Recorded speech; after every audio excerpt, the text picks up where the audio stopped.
Hello everyone and welcome to another video. So I'm afraid that this next video has also ended up not turning out how I had originally planned. Instead of doing the in-depth review of Series 13 that was originally the plan and I promised and everything, I've had to instead do a sort of hybrid video, blending something vaguely similar to that with my original quick reviews. So we're going to go through each episode individually, with us starting off with my original review for it and then talk about whether my thoughts have changed in the weeks or however long it's been since then or not. Once again, I must apologise for this, but ultimately I had no other choice. I've been working very hard to try and get these videos done and ready on time, like I said in my message for the last video. Throughout this past week, I've been mainly working pretty much almost non-stop on these videos for this very Christmas special video. And ones like this very video have ultimately had to be drastically changed, just so then I have enough time for all the others. So with all that out of the way with, let's start off with, of course, Series 13 Episode 1, which of course was also called The Halloween Apocalypse.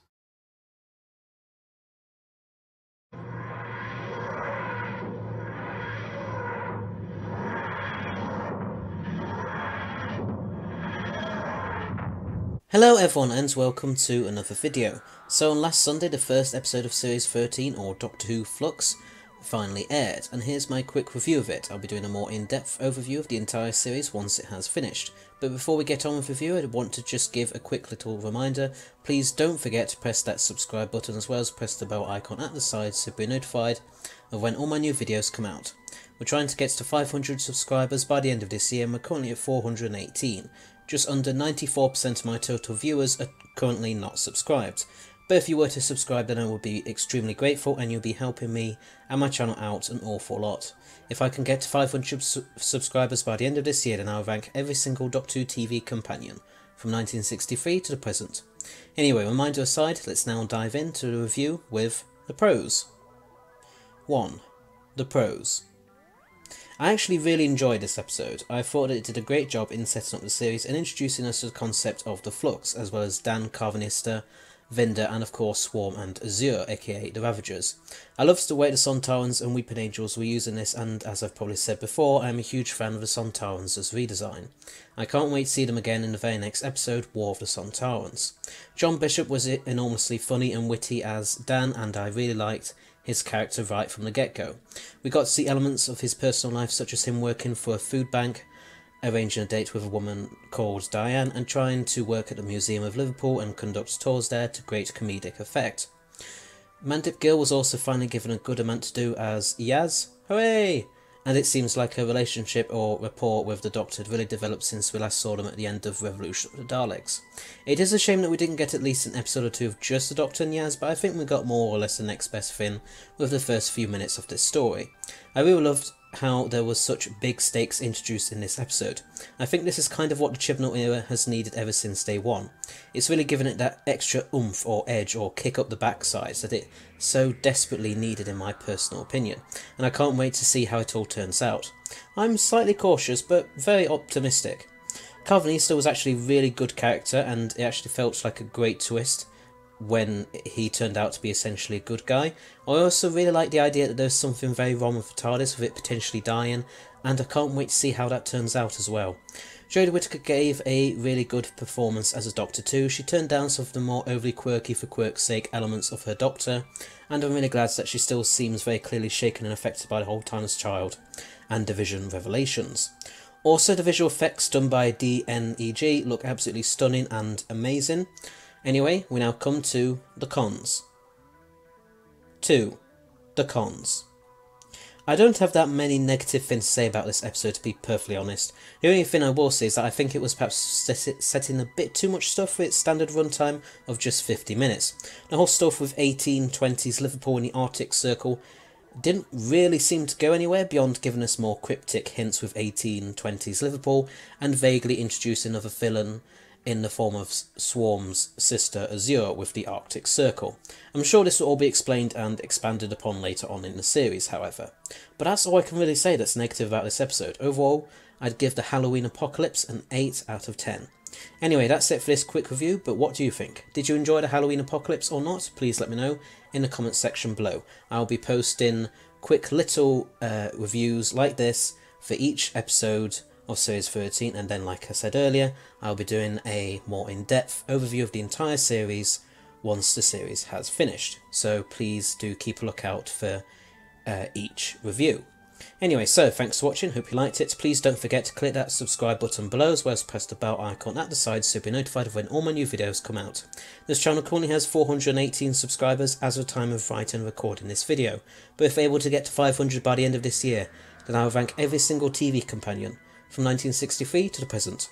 Also, please rate and let me know what you thought of this episode in the comment section below. So, until next time, bye bye! So to be perfectly honest with you all, I don't have that much to say about this episode that I didn't already say in my original review. I think overall my view on this episode has become slightly more negative since then, and especially since the finale aired. But I do feel like it's still a pretty good episode now, although I might give it a slightly low rating now than my original one of 8 out of 10. I think I'd probably have to give it more like a 7 out of 10 now. But that's all I have to say for the Halloween Apocalypse, so let's now move on to War of the Sontarans.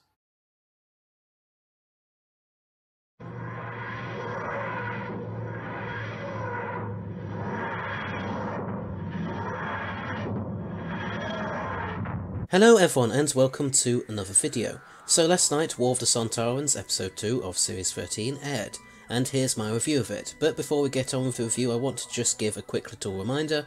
Please don't forget to press that subscribe button, as well as press the bell icon at the side so you'll be notified of when all my new videos come out. We're trying to get to 500 subscribers by the end of this year, and we're currently at 424. Around 94% of my total viewers are currently not subscribed. But if you were to subscribe, then I would be extremely grateful, and you'll be helping me and my channel out an awful lot. If I can get to 500 subscribers by the end of this year, then I'll rank every single Doctor Who TV companion from 1963 to the present. Anyway, reminder aside, let's now dive into a review with the pros. 1. The pros. This episode was just wow. Just wow. I really love this episode. I thought it did a great job with further setting things up for the rest of the series, as well as still tell a great and thoroughly enjoyable pseudo-historical story. John Bishop was once again brilliantly funny and hilarious as Dan, and I loved the continuation of his relationship with Carvanista, who I was generally quite pleasantly surprised that he returned, although I should have known he would, looking back now. Their chemistry together is really great, and you can tell that as much as they take the mick out of and wind each other up, there is still a genuine mutual respect there. I also really liked Dan's scenes with his parents, and him using a wok frying pan to defeat some Sontarans was just comedy gold, really, as far as I'm concerned. Jodie Whittaker gave another really good performance here as the Doctor, as did Mandip Gill and Sarah Powell as Yaz and Mary Seacole respectively. Swarm and Azure meanwhile continued to be truly effective and evil villains, and the way the Sontarans were both written and acted was just phenomenal. It really felt like they were finally given justice after all these years of being constantly mocked and parodied. They really did feel like an actual threat again, which I thought was especially demonstrated when they killed a bunch of human civilians for supposedly killing one of their laws. The Crimean War stuff was really good, and I still really love that shot of the British Army and Sontarans fighting each other. I just think that it's so cool and really helps to give this episode a real sense of scale and scope. The whole thing with the TARDIS dying really did make me start to worry about the TARDIS itself, I must admit. I think the explanation of it being a result of time drifting away from its normal rules was really good and made a lot of sense. And wow, that cliffhanger. I must say, I really love how it feels like there's genuine stakes this series. I've probably said it before, but I wanted to still say it nonetheless. I also really liked the references to shows past, especially the one referencing Commander Lynx from the Time Warrior. Anyway, we now come to the cons. 2. The cons. Again, just like with the last episode, I don't have loads of negatives to give for this episode, beyond what is mainly just a few nitpicks. I did feel a tad disappointed with how the previous episode's cliffhanger was resolved at the beginning of this episode, with the TARDIS reaching the Lupari's defense shield off screen and then everything being explained through dialogue. I'd also kind of hoped that the whole thing with Joseph Williamson from 1820s Liverpool would be explored a bit more than it was, given that he was only on screen for a few seconds, just like with the first episode. The third member of Swarm's little group, Passenger, didn't really seem to get that much screen time or development either, but none of these affected my enjoyment of the episode overall, and I'm sure that at least the last two will be explained more later on in the series. So overall, I'm going to have to give this episode a 9 out of 10. Anyway, that's it for this quick review, but what do you think? Did you enjoy War of the Sontarans or not? Please let me know in the comment section below. Like I said last time, I will be continuing to do quick little reviews of each Series 13 episode every week, and then once Series 13 is finished, I will then be doing a more in-depth overview of the series as a whole. Anyway, so thanks for watching, hope you liked it. Please don't forget to click that subscribe button below, as well as press the bell icon at the side so you'll be notified of when all my new videos come out. This channel currently has 424 subscribers as of the time of writing and recording this video, but if we're able to get to 500 by the end of this year, then I will rank every single TV companion, from 1963 to the present. Also, please rate and let me know what you thought of this episode in the comment section below. So, until next time, bye bye! Overall, my opinion on this episode hasn't really changed that much. I still feel like it's one of the strongest and best episodes of this series, and of the Chris Chibnall era as a whole, basically. So I would still stick with my original rating of 9 out of 10.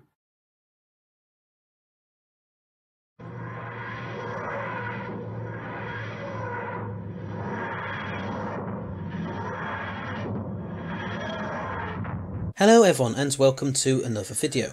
So last night, episode 3 of series 13, aka Once Upon a Time, aired, and here's my review of it. But before we get into the review, I just want to give a quick little reminder to say, please don't forget to press that subscribe button below, as well as press that bell icon at the side of it, so you'll be notified of when all my new videos come out. We're currently at 429 subscribers, and we're trying to get to 500 by the end of this year. Just under 94% of my total viewers are currently not subscribed, but if you were to subscribe then I would be extremely grateful, and you'd be helping me and my channel out an awful lot. If I can get to my aforementioned goal of 500 subscribers, then I'll rank every single Doctor Who TV companion, from 1963 to the present.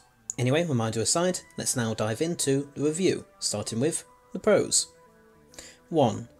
The pros. Well, this series just keeps getting better and better, doesn't it? I loved how this episode truly explored the idea that time was going wrong. I think it's such a fascinating and interesting idea, and to have it explored like how it was in this episode was just so cool. We got more of a backstory for Vinder in this, which I really liked and thought was done really well. Him trying to do the right thing and reporting corruption only to then be banished to a faraway monitoring station really added to his character. Dan's stuff, as well as Yaz's, was also really good, and I wonder how the whole Weeping Angel thing with Yaz is going to be resolved. And I'm sure I said this for last week's cliffhanger, but wow, what an ending that was. But the thing I wanted to talk about the most was the flashbacks we get of the Doctor's previous confrontation with the Ravagers. And Jo Martin came back. Yay! Seriously though, it was great to see the Fugitive Doctor back, and I'm really hoping that she'll come back later on in the series. Or maybe in one of the 3 specials coming afterwards? And Calvin Easter being one of the Fugitive Doctor's colleagues was pretty surprising, although I suppose we should have seen that one coming in some ways, given that we already knew that he'd worked for the Division. Jodie Whittaker, gave a really terrific performance as the Doctor in this episode. You can really tell just how frustrated she is with still only knowing small snippets of her early life. Although why she has to snap at Yaz and Dan as much as she does and not just tell them what's going on is beyond me, I must admit. Hopefully more will be revealed to her in the next few episodes. I really like the Doctor's darker coat as well, by the way. I hope we get to see more of it, although I'm not too sure if we will. It was actually great to see the Daleks and Cybermen back again, although I'd kind of hoped that the Cybermen would be used more than they were, but I understand why they weren't used more, since obviously they weren't really supposed to be the main point of the story. I honestly think that Dan is becoming one of my favourite companions. I love just how kind and caring he is, as well as him being quite down to earth in a way. Also, I'm really interested to see how that whole thing with the woman who talks to the Doctor towards the end goes. And I'm really glad that it got explained what exactly Passenger was, and I found the whole idea really unique and interesting. Anyway, we now come to the cons. 2. The cons. Again, I have to repeat myself and say that there weren't all that many negative things I had to say about this episode, rather. I understand that some people may have found it a bit too confusing or convoluted, but I honestly loved it. Like I said earlier, I wish the Cybermen had been utilised a bit more, but I understand why that didn't happen. But for the love of God, just explain what's going on with Joseph Williamson already. I mean, seriously. Come on now. Anyway, I have to give this episode a rating of 10 out of 10. Yep, I really enjoyed it. That much.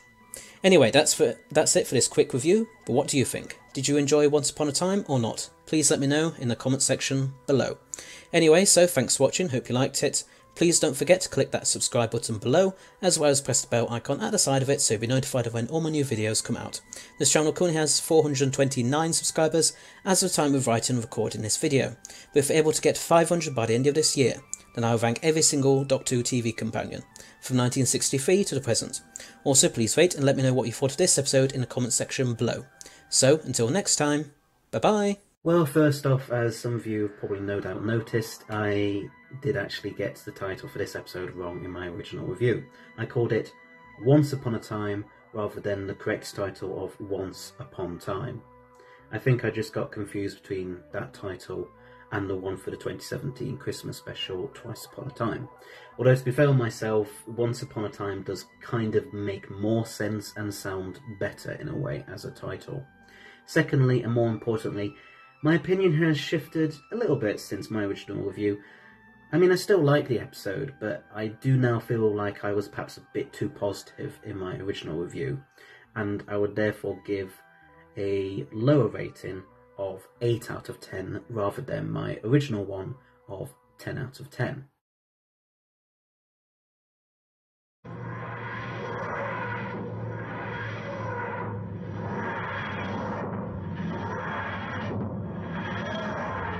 Hello everyone and welcome to another video. So last Sunday the 4th episode of Doctor Who Flux called Village of the Angels aired, and here's my review of it. But before we dive in with the review, I just wanted to give a quick little reminder to say please don't forget to press that subscribe button below, as well as the bell icon at the side so you'll be notified of when all my new videos come out. We're trying to get to 500 subscribers by the end of this year, and we're currently at 438. Just over 94% of my total viewers are currently not subscribed. But if you were to subscribe, then I would be extremely grateful, and you'd be helping me and my channel out an awful lot. If I can reach my aforementioned goal of 500 subscribers, then I'll rank every single Doctor Who TV companion, from 1963 to the present. Anyway, reminder aside, let's now dive into the review, starting with the pros. 1. The pros. This episode was really good. I really enjoyed it. The way the Weeping Angels were used and written in this episode was really great, and I think this might be one of their best stories yet. The way the previous episode's cliffhanger was resolved was really good, and I felt like it was handled much better than some of the previous ones from the series, namely the Halloween Apocalypse one. All of the cast members gave really terrific performances in this, especially Kevin McNally and Annabelle Scully as Professor Jericho and Claire Brown respectively. John Bishop was on fine form here as Dan, and his usual wit and humour was so funny and made me laugh a lot, especially when he was constantly asking Yaz questions. Jodie Whittaker also gave another amazing performance as a Doctor, especially in this episode's cliffhanger. Speaking of said cliffhanger, I was really genuinely shocked and surprised by it, and the whole transformation effect was done really well, I think. Anyway, we now come to the cons. 2. The cons. Okay, well, guess what? I don't have that much negative stuff to say about this episode either. I bet you didn't see that one coming. The only negative thing I have to say has to do with the amount of division stuff we got in this episode. I mean, don't get me wrong, I'm really glad that we got more information revealed about the division, but I do feel like the Weeping Angels being revealed to be working for the division, it did lessen their overall mystery and scare factor a little bit. Up until this point, they've usually been portrayed as just being merciless scavengers, hunting people down, but this didn't bother me that much, and it certainly didn't affect my overall enjoyment of the story. So I'd have to give this story a rating of 10 out of 10. Anyway, so that's it for my quick review of Village of the Angels, but what did you think? Did you enjoy this story as much as I did, or not? Please feel free to tell me in the comment section below. Anyway, so thanks for watching, hope you liked it. Please don't forget to click that subscribe button below, as well as press the bell icon at the side so you'll be notified of when all my new videos come out. This channel currently has 438 subscribers, as of the time of writing and recording this video. But if we're able to get to 500 by the end of this year, then I'll rank every single TV companion, from 1963 to the present. Also, please rate and let me know what you thought of this episode in the comments section below. So, until next time, bye bye! Again, my opinion hasn't really changed that much on this episode since my original or initial review, so I would ultimately still have to stick with my original rating of 10 out of 10.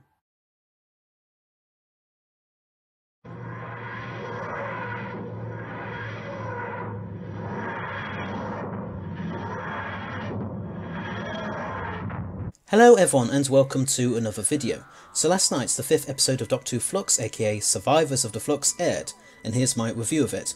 But before we dive in with the review, I just want to give a quick little reminder to say, please don't forget to press that subscribe button below, as well as the bell icon at the side of it so you'll be notified of when all my new videos come out.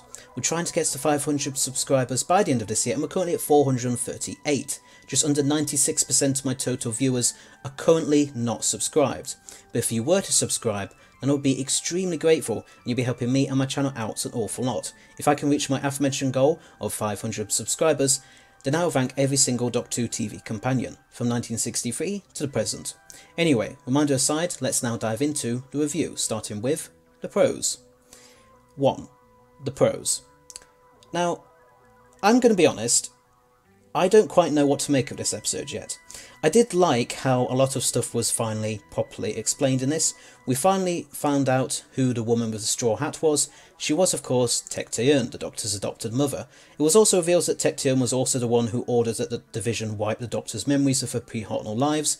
We also found out what was going on with Joseph Williamson. He was using his famous tunnels to travel to different time periods and places, trying to help save humanity. In addition, we also found out that the Flux was actually caused by the division to protect its existence and to essentially get back at the Doctor after she sort of strayed away from them. The stuff with the Grand Serpent and Unit's history was very interesting, although we'll get back to that a little bit later on.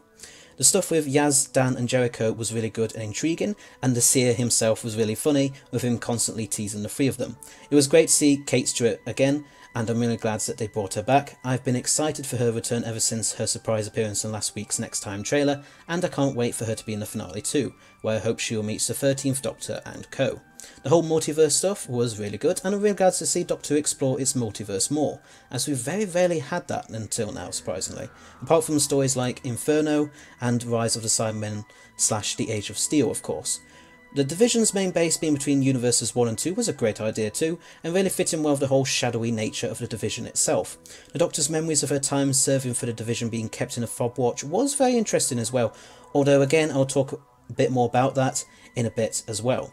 I'm really interested to find out what exactly that house the Doctor keeps seeing is. Some people say it's Longbarrow, which if you don't know is supposed to be the Doctor's ancestral home essentially, which was explored in the Virgin New Adventures line of books. It would be a nice callback to those books if it was Longbarrow, but I think it's more likely to have been inspired by Longbarrow perhaps, but who knows right now. Hopefully it'll be explained in the finale nevertheless. Anyway, let's now come to the cons. 2. The cons. Okay, so let's talk a bit more about the Grand Serpent and Unit stuff. Whilst I did enjoy it all, I was a bit confused by Brigadier Lethbridge Stewart's personal history. He was mentioned as being a corporal working for Unit in the 1967 scenes of this episode, but I'm sure it's always been assumed that he was just a normal army colonel in his first appearance in the Web of Fear, before then becoming a brigadier working for Unit in the Invasion. But that's just a small little continuity nitpick, and it's not like Unit, or Doctor Who as a whole, is any stranger to continuity problems, and it could be easily explained with him secretly working for Unit in the Web of Fear, or maybe he begins working in Unit, leaves for the regular army, before then coming back to Unit perhaps. Moving on to the Fobwatch stuff, I saw in the Next Time trailer for the finale it being opened and the memories beginning to pour out coming towards the Doctor. I really hope Chibnall doesn't just give the Doctor all the memories back, as that will completely ruin the mystery and intrigue of the Timeless Child and the pre-Hartnell Doctors, and then we'll just be right back to where we started with us knowing every single thing about the Doctor. But anyway, whilst I did enjoy this episode, I think it's a bit difficult to judge it right now, as it's clearly just the first part of the finale, i.e. it's just setting things up for the finale to then finish things off. So we can't really properly talk about what happens in it, until the finale airs this upcoming week. I did enjoy seeing the Sontarans again though, and I can't wait for them to interact with the Daleks and Cybermen in the finale. Anyway, so I think I have to give this episode an 8 out of 10 for the time being, until everything gets wrapped up in the next episode and we'll hopefully get more answers. But that's it for this quick little review. But what did you think? Did you enjoy Survivors of the Flux or not? Please feel free to let me know in the comment section below this video. Anyway, so thanks for watching, hope you liked it. Please don't forget to click that subscribe button below, as well as press the bell icon at the side of it so you'll be notified of when all my new videos come out. This channel currently has 438 subscribers as of the time of writing and recording this video, but if able to get to 500 by the end of this year, then I'll rank every single Doctor Who TV companion, from 1963 to the present. Also please rate and let me know what you thought of this episode in the comment section below. So, until next time, bye-bye! So whilst I didn't really know what to make of this episode in my original review, I would have to say that now that finale has aired, I'm not that massively fond of this episode. It's not the weakest by any means, which we'll get back to, but with the benefit of hindsight, it does feel like 90% of it was ultimately just, well, filler. The whole thing with the Grand Serpent and unit was never completely wrapped up and fully explained ultimately. And whilst the stuff with Yaz, Dan and Joker was nice and had some great, funny and entertaining moments, it didn't ultimately lead to anything beyond them meeting up with Joseph Williamson so that he could fully explain just what he'd been doing with his tunnels, as well as to then lead into the next episode of the Sontarans and everything. So my rating of this episode would now be 7 out of 10 rather than my original one of 8 out of 10.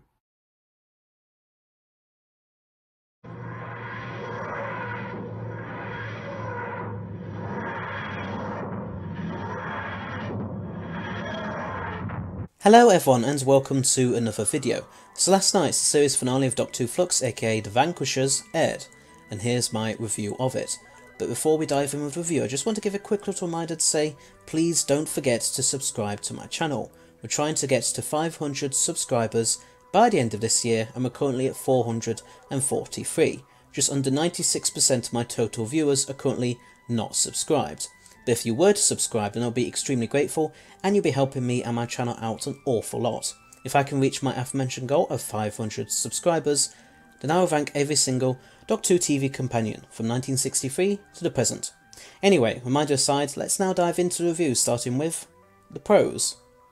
1. The pros.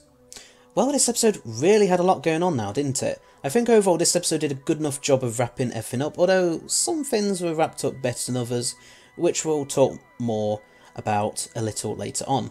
Joseph Williamson's stuff was wrapped up pretty well for the most part, and I felt like the reason why the Sontarans were there made an awful lot of sense. In fact, I just want to say that I think this episode overall did a pretty good job of explaining lots of stuff as it went on, without letting the whole thing get too convoluted and complicated, which is definitely a massive achievement given just how much stuff was going on. Jericho had a really good and emotional demise, and I was pretty upset actually to see him die, as he become a actually pretty likeable and fairly fleshed out side character. It's a shame that he didn't become a fully fledged companion really, and I'm really glad that we didn't get too much revealed about the Doctor's past lives working for the Division. All we really got was the sense that Carvanista had previously been the Doctor's companion, most likely the fugitive Doctor's. Although it is a little strange that, given that these past two series have focused so heavily on hinting this hitherto unknown mysterious past of the Doctor's, that we didn't get more info about it. But I'm still glad that we didn't really get anything new revealed, as the show is called Doctor Who for a reason after all. Anyway, we now come to the cons. 2. The cons. First off, the Sontaran eating loads of chocolate and junk food in the corner shop was a little bit strange, and I did find it a bit out of place and random, but given that it was mainly just there for laughs, it is purely down to personal taste, of course. But more importantly, like I said earlier, I do feel like this episode wrapped up some stuff better than it did with other stuff. Kate Stewart really didn't get that much to do at all, and didn't even get a proper reunion with the Doctor, which was actually really surprising. I still don't really get what was going on with the Grand Serpent. He just didn't get that much development, or seemed to do that much either during this, and he seems to just get a bit too easily defeated. Also, Vinda and Diane were able to get out of the passenger form a bit too easily and quickly in my opinion, but that's probably because of just how much stuff needed to be wrapped up in the relatively small runtime of an hour. The Flux events seemed to be a bit too easily stopped, and Swarm and Azure didn't get a very satisfying end at all. And we once again had the now classic Chris Chibnall cliche of having way too many characters darting about, just like we had previously in Resolution, Spyfall, and Ascension of the Cybermen / the Timeless Children, respectively. But even though I may sound very negative of the amount of stuff I'm critiquing, I did actually like the episode an awful lot. I think ultimately it did a good enough job of wrapping so many things up, and it gave us a good enough and still pretty enjoyable ends to the whole series. It certainly hasn't damaged the way I look back at this series, and whilst it may have bit off a bit more than it could chew in some ways, it was still a solid, good episode. I think all the hard work and dedication all of the cast and crew put into this series deserves to be honoured and appreciated, especially given the difficult circumstances that they worked under to try and bring these past 6 episodes to us, what with the COVID pandemic and all. So overall, I'm going to give this episode an 8 out of 10. Essentially, it could have been better, but then again, it could have been a whole lot worse. And I've actually really enjoyed this series as a whole, I must say, and it's just always exciting when Doctor Who's on TV, really. But anyway, so there's my quick review of The Vanquishers, but what did you think? Did you enjoy this episode or not? Please let me know in the comment section below. Anyway, so, thanks for watching, hope you liked it. Please don't forget to press that subscribe button below, as well as press the bell icon at the side of it, so be notified of when all my new videos come out. This channel currently has 443 subscribers as of the time of writing and recording this video, but if we're able to get to 500 by the end of this year, then I will rank every single Doctor Who TV companion, from 1963 to the present. Also, please rate and comment below what you thought of this episode in the comment section below. So, until next time, bye bye! Right, so with my Vanquishers review now all done, I can finally relax with no more actual...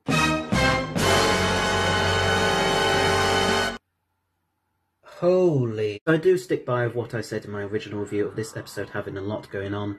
I mean, it really, really did now, didn't it? I think overall I do agree with a lot of what I said in my original review, although I do feel like perhaps I wasn't quite hard enough on this episode.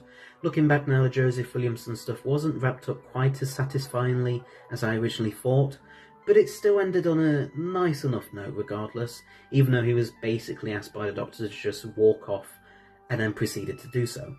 Whilst I do somewhat stand by what I said about this episode explaining some things reasonably well, I definitely think that this episode could have done better ultimately, and some things really didn't get that much of a satisfying ending. I also still stand with what I said about the whole Fob Watch and Flux things, and I gotta say, the last few minutes of this episode felt like a real letdown in some places. Ultimately, this finale really did let the rest of the series down, and I think it's such a shame that they couldn't have just had even one extra episode, or even an extra 10 minutes would have done, to just truly wrap things up, in a good and satisfying manner. And the less said about the chocolate scene, the better. So I'm going to change my original rating of 8 out of 10 to a 6.5 out of 10. So overall, Series 13 turned out to be a very mixed bag. When it worked brilliantly. But when it didn't, well, the results were far less than I'd hoped, to tell you the truth. It's by no means as bad as Series 11, and it's definitely still a series that I would sit down and rewatch in one go, but I think ultimately there was just too much working against its favour. It had a reduced number of episodes due to certain current global events, and so therefore it was always going to struggle to really let things pay off and give us a truly phenomenal series of Doctor Who. I'm really hoping that either of the Daleks will act as a cleansing tonic and breath of fresh air, because I for one think we all need it. But please don't feel like my view on this series is wholly negative. I know I might sound like very negative in this video, but this series was still an enjoyable ride nonetheless, and it was just nice to have the show back on again after months of silence, regardless. I just really hope that the Chris Chibnall and Jodie Whittaker era goes out with a bang with the 3 specials we have left, because I do genuinely want to look back positively on this part of the show's history. But what did you think of Series 13 as a whole? Did you enjoy it or not? And are you looking forward to the 2022 specials? Please let me know in the comments section below.